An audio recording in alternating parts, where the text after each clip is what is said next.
unfortunately, our bell seems to have broken again. Well, good morning, Gate City Rotary. Good morning. How's everybody doing this morning?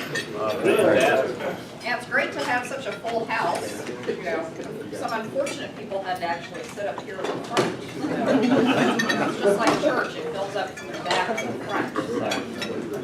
All right, so this morning we have Randy with our invocation, pledge, and four-way test. Good morning. Good morning. Let's pray. Father, thank you this day. Thank you for the opportunity to come together with our friends, our Rotary family. Thank you for this food. God, you bless it, nourish our body, help us all to serve those of ourselves. In Jesus' name we pray. Amen. Amen. Pledge allegiance to the flag of the United States of America and to the republic for which it stands, one nation, under God, indivisible, with liberty and justice for all. Of the things I think, say, and do. It is the truth. Is it fair to all concerned? Will it build goodwill and better friendships? Will it be beneficial to all concerned? All right, so our Sergeant at Arms report, so there's a reason why we're so full this morning. All right, good morning. We've got a few visiting Rotarians and guests. Our first visiting Rotarian is Terry Ball from Summit.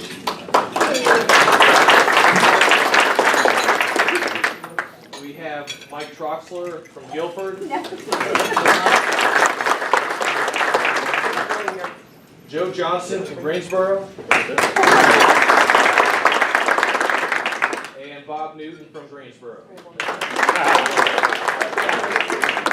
I forgot to sign in. That's what we think you remember. Mike Williams from Summit.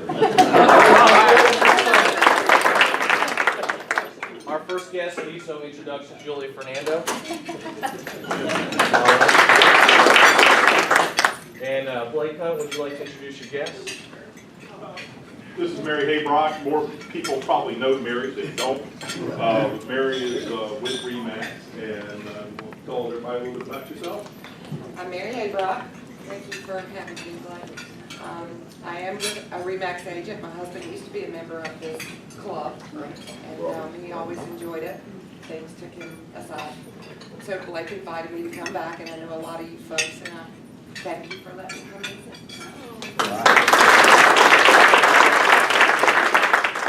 Emily, I'd like to introduce our guest. All right, yeah, and so the reason why we have so many wonderful visiting Rotarians here today is because we brought some special guests with them. And so I'm going to introduce Victoria, who is the facilitator for the group from Moldova. She's going to introduce herself. Yes, hi everybody, and thank you for the invitation and the wonderful opportunity of being here. I'm Victoria, and I facilitate a group from the Republic of Moldova in a 10-day study visit with the Open World program. Open World program is sponsored by the Library, U.S. Library of Congress, and it's the only program of this kind. And the idea of it is to promote mutual understanding between Eurasia and the United States of America, and also to learn about life in America. So we have professionals from different countries, Eastern European countries, and today we have professionals, bloggers for democracy. And our host, I would just mention before I introduce our bloggers, is Bob Newton, the hosting organization. We had a really great time meeting all of you, and we had a really great time with the warming hospitality with the Rotary Club and the barbecue party. I must mention that the meat in North Carolina tastes really good.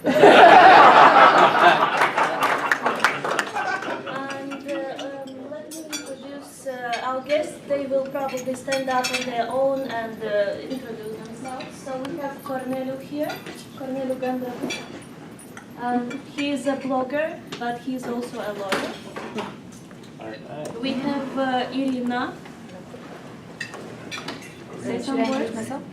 Hi, my name is Irina Frunze, and I'm coming from Moldova.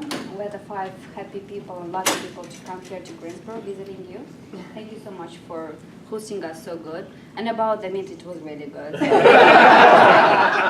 I even took pictures and sent home, and they're like, "Oh, we envy you."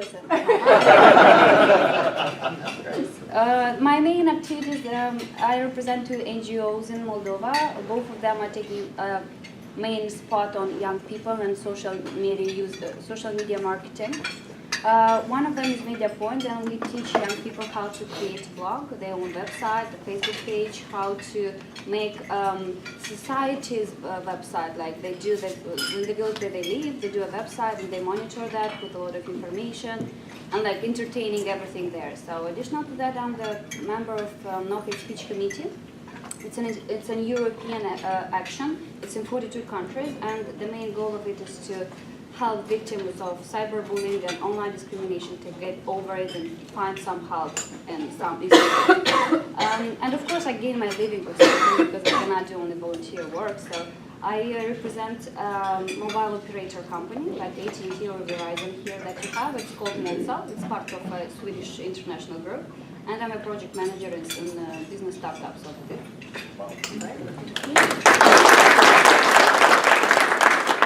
Oksana? Hi, I'm Oksana. It's a big pleasure for me to be here. Thank you very much, Bob and Erika's family who host us.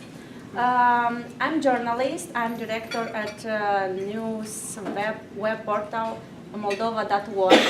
Also, I coordinate a project funded by U.S. Embassy in Chisinau. We made video reports about human rights in Transnistria. It's a separatist region in Moldova. Also, I'm a blogger. I have a blog for 6 years. I'm social media addict. And also, I love biking. And in Chisinau, I organize a bike event for girls. Its name is Girls on the Bikes. And thank you. We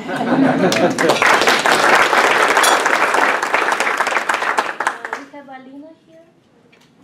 Hi, my name is Alina Grill. I'm from Chisinau. I work for Foreign Policy Association. This is a think tank in the Republic of Moldova. We have from our Prime Minister and our President of the Parliament as part of as board of our think tank. I also work for Radio Free Europe. This is American finance radio station in the Republic of Moldova. We have a wonderful week here. I think it will be an experience which stay with us, and we take America very close to our hearts. It was wonderful. Thank you very much.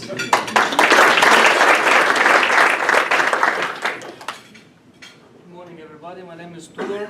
Well, the girls have mentioned the briskets. I also am. I've become a great fan, and I wish you good luck in this weekend's contest. I cannot skip the beer, so you have a great beer. Thank you very much. So I'm a blogger also, like everybody else in this delegation, and I have been working for the government, for the Romanian government, and for the Moldovan parliament. So I have like an engaged view about this governmental thing. I'm also a social civic activist, and I'm a columnist at the national newspaper in Moldova. I'm honored to be here. Thank you. We just had a message on Facebook from our local U.S. Embassy mentioning that if you see a bunch of people taking selfies in North Carolina,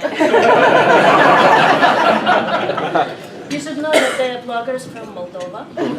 And I will shortly ask our host families, because I see some representatives, to stand up just so you can see who are these great people. And they deserve applause, ladies. Yes. Good for us. Thank you. It's and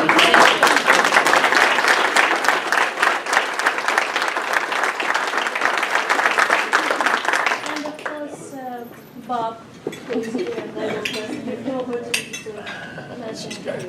Just let me take the opportunity to express appreciation for the support of the Guilford Rotary Club. Steve, Erica, everyone kind of jumped in at the last minute. This was we were a little bit late in getting drafted to host our visitors from Moldova, and so we scrambled a bit to put it all together.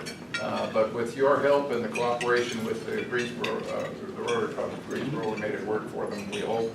And just thank you very much. It's great. It's a great example of inter-club cooperation and collaboration. Thank you so much. Again, a big thank you to Steve and Erica who stepped up from Gate City and Jim for hosting them on Saturday with the barbecues. Let's see, birthdays and anniversaries. We've got a big fat donut for birthdays and anniversaries this week. Nobody got open. So I do recognize all of you. Hopefully have seen the message I sent out about Jonathan, but Jonathan just wanted good to see you here this morning and let us know what you can do. Let's see. Let's do some announcements before we do the football pool. So announcements, I actually don't see Steve Brandon here this morning, but again, we'll have Project Rebuild this weekend. I started telling people I'm roofing for Rotary this weekend. So if you do have some time on Friday or especially Saturday, we would really like some more volunteers on Saturday. But we are, making a huge difference in the life of the person that we're doing the roof for, so please come out if you can. Big Stock, you want to say anything? Chip or Dan? I'll throw a happy dollar. First off, it was our great pleasure to host the Moldovans and the other Rotarians. And thank goodness, because we had enough meat for 50 people that we cooked. And thank goodness they showed up, and we ate all of it. I'm not going to say how many people there were, but we had a lot of barbecue, and hopefully they thought it was pretty good. So, and that's traditionally what you might see at a large gathering in North Carolina. So it not only was a cultural thing, but an opportunity for us to do that. Now, Pig Stock, next Saturday, we need turnout, okay? I think, quite frankly, and no offense to the other Rotary clubs represented here, we're going to literally cook their butts and serve them. And so I'm not worried about the quality of our barbecue, but we need turnout. We need people to buy tickets and donate money to the children of Vietnam. So please come out next Saturday and let's go get it. We need to keep our ribbons, not let them get away from us. Thank you. And thank the Moldovans for coming over and helping us out with all that. The fundraiser. Now, anybody that wants tickets to the fundraiser, they're going fast. I got 241 left. So just see me afterwards. All you got to do is just ask for 10 tickets and I'll hand them to you and bill you for them. Everything else is progressing nicely, but we do need to go ahead and make commitments to get ourselves and our friends to the event. So I'll be outside, just come by. And Ashley took 20 this morning, I think. So where's Ashley? Wait till she sees the bill. That's it. See me after the meeting. All right, Sarah, you want to talk about? Yes. Just a quick note. It's not too late for the silent auction. We can ask. I will take them. The deadline will probably be about 10 days before the fundraiser because we will have to organize them in packages, get printing and signage and everything like that. But it's not too late. So for those of you who still have committed to making asks and you haven't asked yet, feel free to please do so. If you think of someone to ask, also do that. We'll take them for at least probably the next 3 weeks. So we can do that. For those of you who may have not asked anyone yet, I have kind of a boilerplate email script that I would be happy to send you that gives it's very short, it gives an overview of Rotary, what we're doing, and a quick ask at the bottom.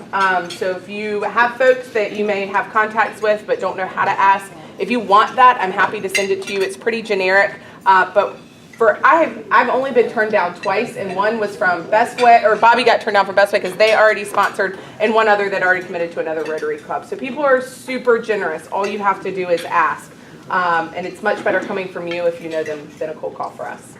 Thanks. All right, so as we've talked about, we have a really, really busy fall. So we have Project Rebuild this weekend, Pig Stock next weekend, the fundraiser coming up, but we also have the Rotary Foundation dinner coming up. If you've been, you know it's a fabulous, fabulous event in this district. We have an amazing guest speaker this year, who's the incoming president of Rotary International. You don't want to miss that. Mike, you want to say a couple words? No, I just want to, we need to sign up Yep. so that we can all sit together. We'll send it in from the club, and no pressure now. Airport announced that they've already got 14 signed up to go. So we want a good contingent, and the sooner we sign up, the better. Yep, Is that through the sign up? Yeah, so we'll be whatever? sending out a sign-up genius. You know, get that in. We do want to sit together. We want good tables at the event, so the sooner we get it in, the better. Is that the 4th?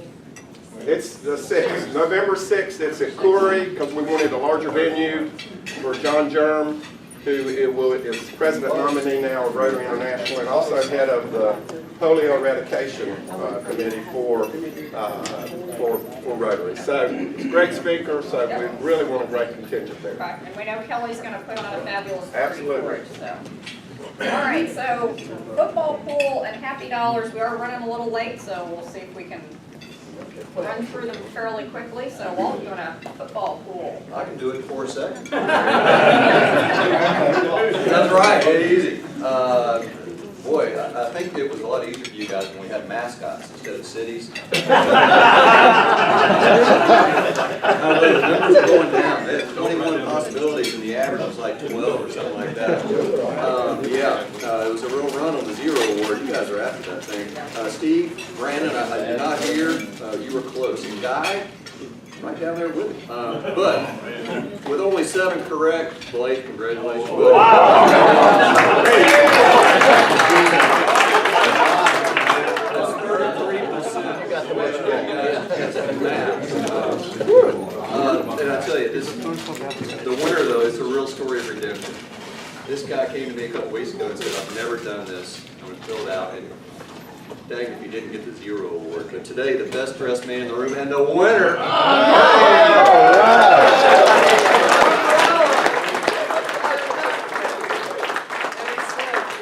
He said, yeah, I probably won the football pool. I don't know what to tell you about James Bigger, but pools are on the table, so pick them up. Got 15 correct. You got it. Wow. All right, so happy dollars. Happy dollars. All right, I've got my happy dollars. I have 150 cases of these padded envelopes, and they are free to a good home, first come, first served, and although they are stored at Lewis Storage Company, I will not storage them for you. So first come, first served. Let me know, 150 cases of them. Yes, thank you. They will all all right. Happy dollars. Blake. Real quick one, just to remind everybody that tomorrow at Grand Oaks is a golf tournament for Wounded Warrior. Remember, 25% of that money raised stays here in our area. It goes to a lot of different things, but something as good as the Girl Scouts did it, the Gold Award that the Girl and Boy Scouts Eagle Project. So if you can go out there, the registration is closed, but you can still go out there and support them. Eric. So I'm approaching my 1-year anniversary here with Gate City, and as I was reflecting on this past year, I remember thinking when we first moved back home that I didn't have any friends and I didn't have anything to do. And wow, I have plenty to do.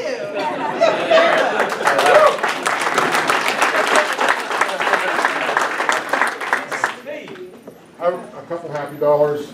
It's been a pleasure hosting the Moldovians here today. They've been just tremendous. What I would like to say though, that one of the things that Tudor didn't mention, he was a member of Rotary. And so his next step is going to hopefully be a Rotary club in Moldova or Romania. And ask the people around you, because I just sold a ticket to a member of the Greensboro Club over here. And Bob, have you got the ticket yet for our raffle ticket? No. I'll talk to you right after. Dr. Tom. As I told y'all last week, we're cooking stew Saturday, as Jack Reynolds, who bought tickets this morning, says, because he's eating it, he said it's too cheap for what we charge. And I'm serious, it's really incredible quality stew. For $8 a quart, but if you invite here, you can pick up at Youth for Christ on South Holden, pick up between 2:30 and 5:30. We plan to cook around 1,650 quarts, starting before 4 o'clock Saturday morning. All right. Chip. Well, first off, thank you again to the Moldovans for coming and letting us entertain. And then Wilder, and I think I may be mentioned in a newspaper article that's coming out. If it's not out this morning, It's in this morning's it is this morning. So I'm owning up to it, whether I'm in it or not. I know my son is. So there's a picture of Wilder. Oh, is there? Oh, fantastic! On the front page of the Life section. Well, there we go. All right, and well, my son's in the paper, so there's that. And Tom, I'll take 5 quarts. All right. Jonathan. I don't know who in the club lined up Jim Albright from Guilford County EMS, but I sure am glad he did that program over the proximity because I figured out how to call 911 to come and get my wife. But we're doing fine now. So tell us, give us a little more about that. Come on. Well, you can read all about it, but the Twitter version is that while she was on the waiting list at John's company to have both knees replaced, she threw a blood clot, had a pulmonary embolism, atrial fibrillation, all that stuff. Then, first night in the hospital, the orderly came in and turned on all the lights. He kicked her urinal under the bed. He said, "I've got some bad news for you. You've got MRSA." So just when we were thinking things couldn't get any worse. But like I always tell everybody, we had a bad day yesterday, but we're doing fine today. If you ask me tomorrow, I'll probably tell you the same thing. But we're doing great. Thank you. I'm sorry, I'm here recruiting. We had a great time at Chips on Saturday. It's probably the best barbecue I've had in years. It's not Eastern North Carolina, but it is great barbecue. Now, the other thing that I got at that meeting was very important. I said I was recruiting this because Erica's going to run off with me.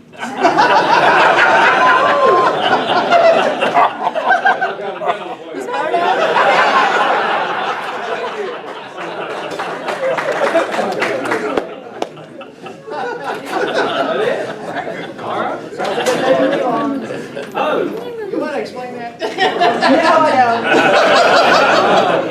I did want to say, Grandpappy, we were watching the news, and there was that story about the guy that jumped the fence and got, deep inside the White House. And Grandpappy said, that's who the Republicans ought to run in 2016.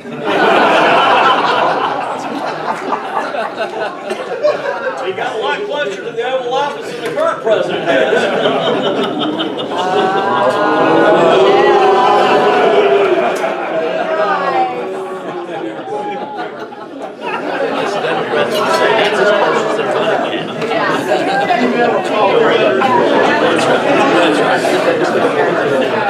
Brian Kaiser is going to be introducing our guests to our program this morning.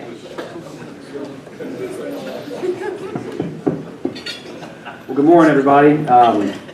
For those who have not met Pamela, we have the pleasure of hearing Pamela Olson from Pennybyrn at Maryfield. She is a native of Parsons, Tennessee, which, if anybody has any idea where the heck that is, I had to pull out a Rand McNally and find it. It's kind of southern, central, western Tennessee. Graduate of Murray State University. Husband's name is Tyler, works at North Star Marketing, is an awesome photographer. Has one son, name is Brooks, who is, I will say I love my son and think he's amazingly cute, but she's got a cute son. He's 2.5 and she also has a bun in the oven, so it is okay to ask. If anybody's having babies in the near future, I don't know if Mid's around here today, but her mother-in-law, we call her Mama B, definitely hooked it up with an epidural for my wife. I think I literally saw a demon leave her in the birthing suite when she got that. She said 7 years experience in the senior industry, including home care and also senior living, and her official title is Outreach and Communication Specialist at Pennybyrn at Maryfield. Please give a warm welcome, Pamela Olson.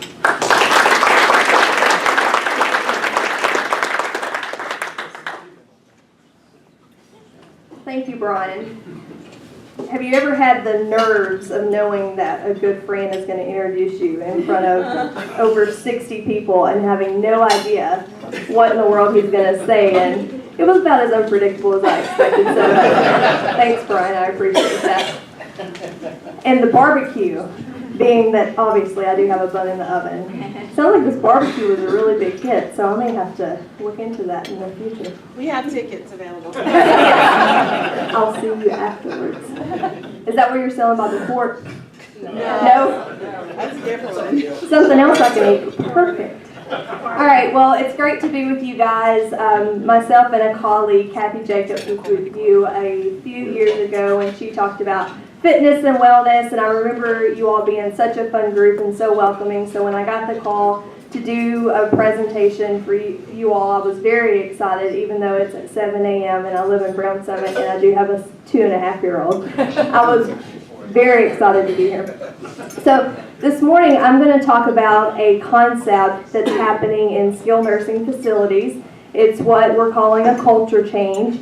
And what this concept is basically bringing home into a skilled nursing facility. How many of you guys have ever been to a nursing home? Okay. How many of you guys would want to go to a nursing home to live there? One person. Well, most people do not want to go to a nursing home because of, maybe your personal experiences of a nursing home. It is the highest level of care, so once you're there, it's usually, not by choice, it's usually a needs-based decision. So there's many things that come into play with that decision. So I'm going to talk to you about this concept. Pennybyrn at Maryfield, we are a continuing care retirement community located near Jamestown. And this is one aspect of our community, what we're doing. So I will reference our community in a few spots of this presentation. And if you have any questions, I'm happy to answer those afterwards. And I also brought information conveniently placed here to my left. If you want more information on the community itself, please feel free to pick that up. So to start with some interesting statistics. Right now, there are about 17,000 nursing homes in the United States. 1.6 million Americans live in nursing homes. And the ladies that are in the room today, this is an exciting statistic for us. Women are almost 3 times as likely to live in nursing homes as men. And some people will say, well, why is that? Well, we live longer. So, I guess we're built better. I don't know what it is. But chances are we're going to be in a nursing home. So when I was putting this presentation together a few years ago, I was actually sitting in my house. And, the concept of this culture change is bringing home into a facility environment. And so I was sitting at my house. I was thinking, what do I have at my house that seems so simple? Well, I have a front porch. I have a doorbell. I was sitting in my living room. I have a kitchen. There's a fireplace. I have a large backyard that my family and I enjoy. Can someone shout out a few things that maybe you have in your house that I haven't mentioned? Kids. A dog. Dogs. Yeah. A pig. I'm sorry? A pig. A pig. Okay. How about like a particular room or like something that you really... Pictures, a bathroom could be handy. I have one of those too. I just didn't put that in there. Barbecue, which I will have in my home very soon, it seems like. So we can laugh about this and, say we have these things in our home, but certain things, really, identify us with our home. All right, so let's look at Merriam-Webster's definition of a nursing home. A nursing home is defined as a privately operated establishment providing maintenance and personal or nursing care for persons as the aged or chronically ill who are unable to care for themselves properly. So does that make you nearly as excited when you're thinking about your own home? Probably not so much. So what is a nursing home like? If you've been in a nursing home, this may look familiar to you. Nursing homes are based on a hospital model. So it's basically, the concept of how are we going to care for X number of people efficiently, quickly, with, the amount of staff that we have. So they're going to have long hallways. They're going to look very hospital-like. Long hallways, very sterile looking, not warm and fuzzy at all. You may have like a central area for, like a cafeteria or, your dining option.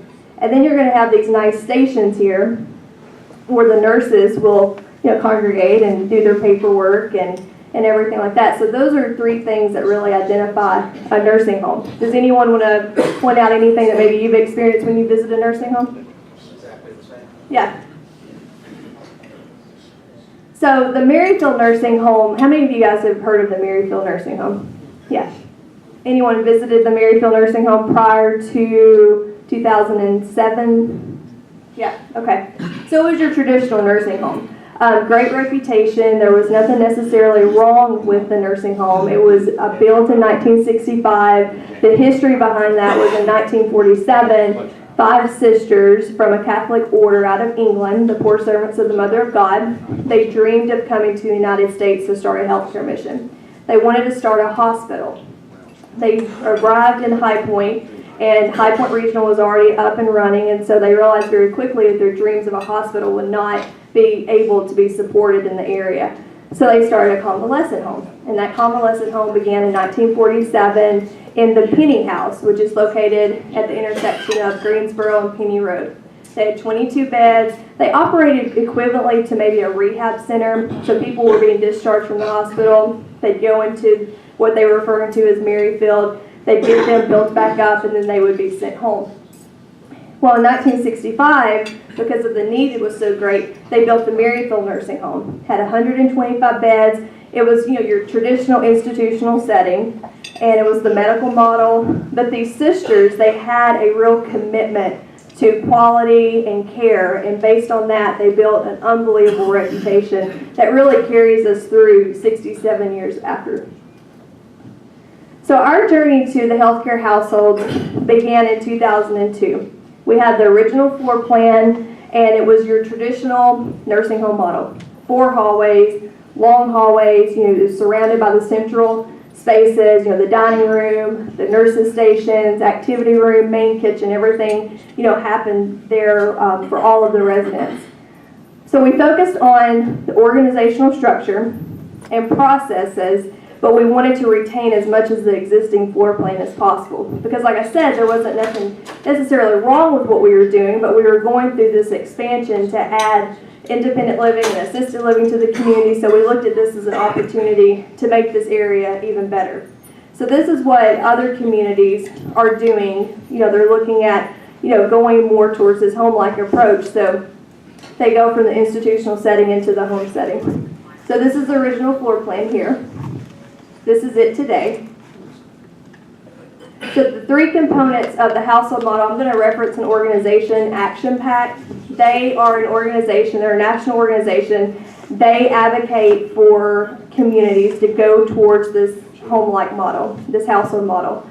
And they actually use us as a learning site. So we've had people that have come all over the nation, locally, out of state, to go through our model. They'll stay with us, they'll train with us, they'll see the staff, and take that, enthusiasm back to their communities and go through the transformation. So the first is renewal of spirit. What's nice about this is 100% of individuals that are involved in a particular organization are involved in this transformation. It's not upper management coming in and saying, hey, I've got a great idea, let's make this happen. If you're a resident, if you're a family member, if you're a staff member, you're going to be involved in this process. They want to make sure that everyone works together, and so the purpose and the meaning of this transformation is achieved. The second one is reframing the organization, and this can happen if it's a freestanding facility. It can happen within that facility. If it's a continuing care community like Pennybyrn is and other communities are here in this area, then it's going to be a system-wide approach. And so it's just not a change that's going to happen in one area. The whole community will be impacted. So it's one example of this would just be our job titles at Pennybyrn. We don't have, no one's called like a manager or a supervisor. They're called leaders instead. So the third one is obviously the home, renovating into home, bringing those home-like features into this facility. So when we were mentioning, the fireplace, the living room, the kitchen, those are things that are very important to us. But if you think of someone that has this need that they're going into a skilled nursing facility, most times that identity is being completely removed and they become just, another person in, a particular room. And so it's important to hold on to as much of their identity as possible. So this is an example of one of the healthcare households. With us, we have 6 healthcare households. Each household has its own theme. And so this household here is a French country style theme. Each household, and this is pretty standard that you'll see in the household model. I will say that we were the first in North Carolina to go towards this model, and we're still the only one in North Carolina that's doing it to this extent. I would say, in the next 5 years, you're going to see more communities are going to transform into this area. But this is our French country style house, and it's very, Brian said I'm from Parsons, Tennessee. Guarantee no one knows where Parsons, Tennessee is. Sometimes I forget, but it's very countryish. Very rustic. It's very homey. All of our households have rocking chair front porches. They have a doorbell, front door. There is a mailbox. We have a resident that delivers the paper Monday through Friday. He takes the weekends off. He said he needed a break. And so when you're walking into your traditional nursing home, you may walk in and see nurses stations. You may walk in and see residents just lining the hallways in their wheelchairs, not really there with, a purpose or their life's not being fulfilled in any way. When you walk into this household model, you walk into a town square. And if you look all around you, you're going to see different types of front porches. So we have a Cape Cod style house. We have a like a Victorian style house. It's got like purple and pink shutters. It's real fun. And then we've got this the French country style house that you're seeing here. So there's 17 to 22 residents in each household. So we maintained our beds of 125. We just broke it down into smaller environments for our residents. We offer memory support. This household is for our short-term rehabbers. And so if someone, I was talking to John here, if someone is going through a surgery, they're at the hospital, they need to be discharged for X amount of days of rehab, they can come into our community, go through the rehab in this type of environment, and then be discharged back into home. And then obviously we have our skilled nursing services too. So the kitchen model, this was something that, even before I was pregnant, really impressed me, was this kitchen model. The kitchen, the meals are cooked to order. Like if I asked any of you today, let's go eat at a nursing home, how many of you would be really excited about that? Probably Jonathan would, okay? So probably not many of you would be that excited about eating at a nursing home. Well, if you've ever been to Pennybyrn, you know the food there is absolutely delicious. And so our residents campus-wide are receiving that same quality of food. But with that being said, the kitchen, the meals are cooked to order. So the residents, they can smell the food, they can see the food being prepared. That alone is going to stimulate appetite. They're going to eat more, just their overall health and their weight reduction is going to be reduced because of that. And it's prepared in each household. It's a resident-centered approach. And I'll quickly touch on a story. I was speaking in front of a group, and at the end of the presentation, a lady raised her hand and said, "I'd like to make a comment." So I'm sitting there, I'm like, okay, let's go. And she said, my husband, it got to a point where he needed to be in a skilled nursing facility. It just wasn't safe for him to be at home anymore. And he, like many that are faced with this decision, really wasn't excited about going into a nursing home. And it wasn't so much about the environment he was going into, it was about his routine. And his routine every night at midnight was he would have a grilled cheese sandwich and a glass of milk. And he knew that if he went into a nursing home, who was going to cook me a grilled cheese sandwich and a glass of milk? But with this household model and this home-like approach that these communities are providing to their residents, is a resident-centered approach. And so if that's something that a resident did when they were at home, you bet, if that's what they want while they're there at the community, they're going to get it. And she said up until his very day, he always had that grilled cheese sandwich and that glass of milk. The residents, with the exception of our memory support household, the residents have free reign over the kitchen. So if they want to store something in the refrigerator, in the pantry, it's their home. They can do that. Recently we had one of our residents, our oldest resident, she just turned 104. Her thing is drinking a German beer now.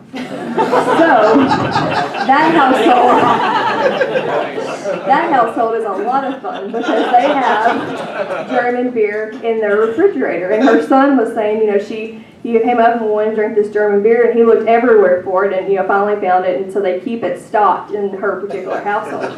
But it just goes back to that's her home, that's what she wants to do. Was that address again? So the living room, could you imagine, being in the situation you're needing 24/7 skilled nursing services, and you don't have a place that you can go outside of your room to watch a TV program, to read a book, just to be outside of your room? So each household has a living room. Social activities are taking place, just an area to visit with your friends and your family.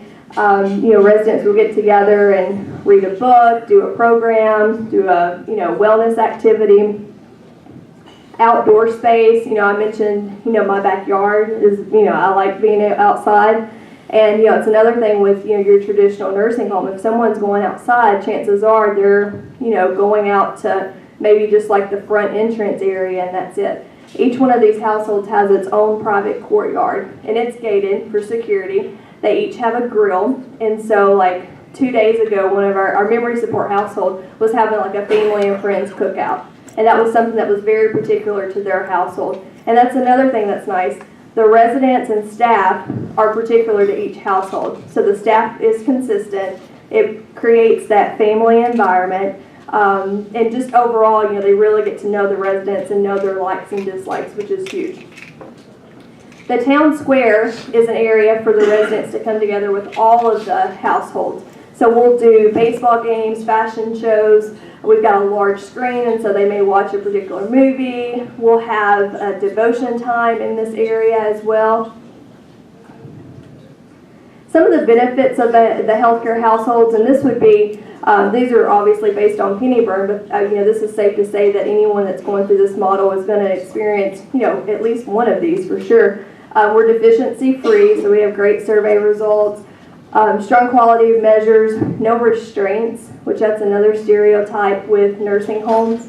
I mentioned the reduction of weight loss, decreased medicine use, reduced amount of depression because the residents feel like they still have that sense of meaning and sense of life, regardless of the nursing care they're receiving, and just overall improved quality of life, and then just the families, the residents, the staff members being happy too. Our staff, when I was sitting in a meeting and they were telling me how long they'd been there, I was absolutely amazed. For example, like our certified nursing assistants, which that is a very high turnover rate for that industry because, they're stuck in the same day-to-day activities. It's very repetitive for them. But in this household model, they can be more than just a certified nursing assistant. They can have a leadership, capacity in a household, so they can plan activities. So they're doing more than just those activities of daily living. When we were putting this presentation together, we actually went to residents and randomly asked them, very bravely, what their experience was, and if they could say like a statement about this household approach, what would they say so we could include it in the presentation. So these are a few. I can do what I want when I want. I think the beer comment speaks to that. I'm happy here. This is heaven. I am loved. And the most touching one was, I don't want to go back home. This is home. So that's the whole goal that we're trying to accomplish in this household model, is to make it feel like home and make it not feel like a facility.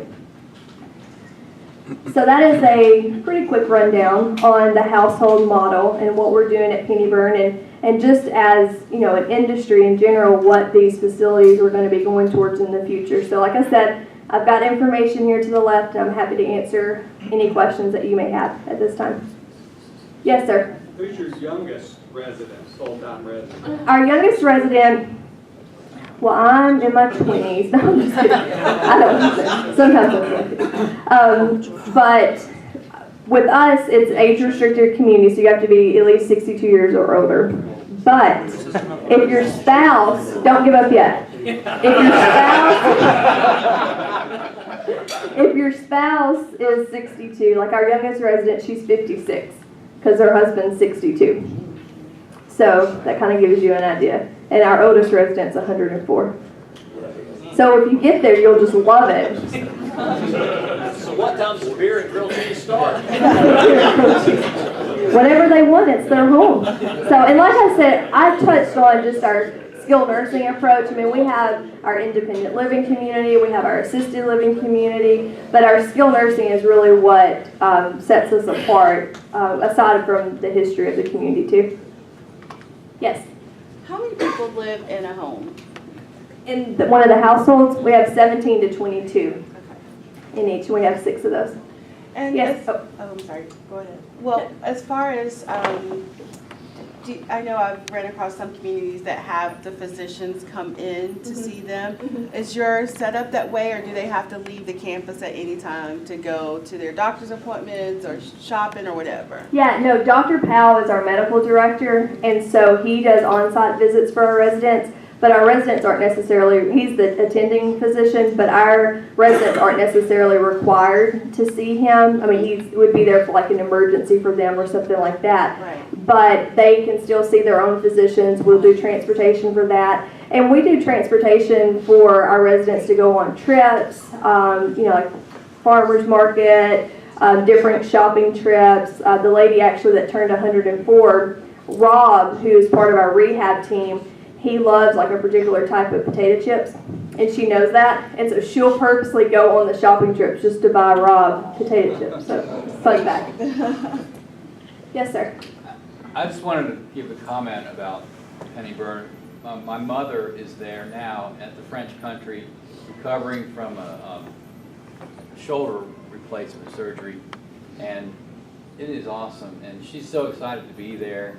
She loves talking about it, and she's been there a week and a half, and whatever time frame she's there, she gets to go to mass. That's a big perk for her. Yes, yeah, we have the spiritual side of the community. With our Catholic sponsorship, most people assume that we're a Catholic. You have to be Catholic to live there, but it's not the case. But we do have daily mass, and we have interdenominational services. And for our residents in our healthcare households, it's very convenient because the chapel is actually attached to that building, so it's very easy for them to get to. Thank you for sharing that. Any other questions? All right, well, I encourage you guys to come out and visit. I've got my contact information here, so if you're ever in the area and want to stop by and see this for yourself, it's one thing to see a few pictures, hear me talk about it, but to get that firsthand experience is, makes all the difference. So thank you for having me.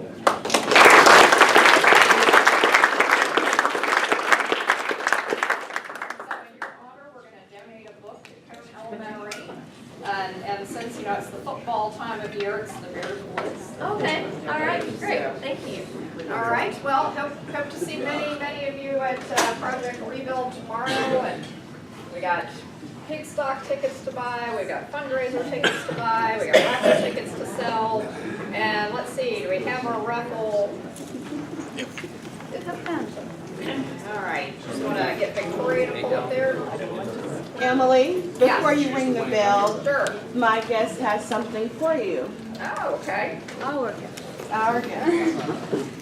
Down for 2.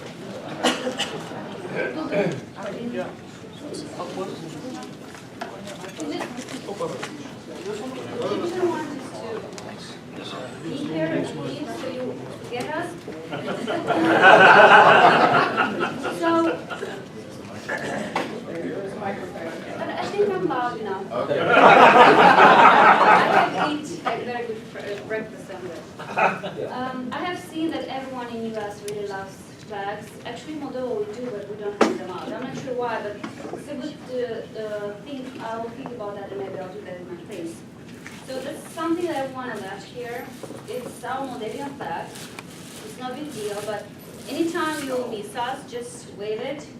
So post a picture on Facebook, so we'll be there sharing, tagging, and commenting.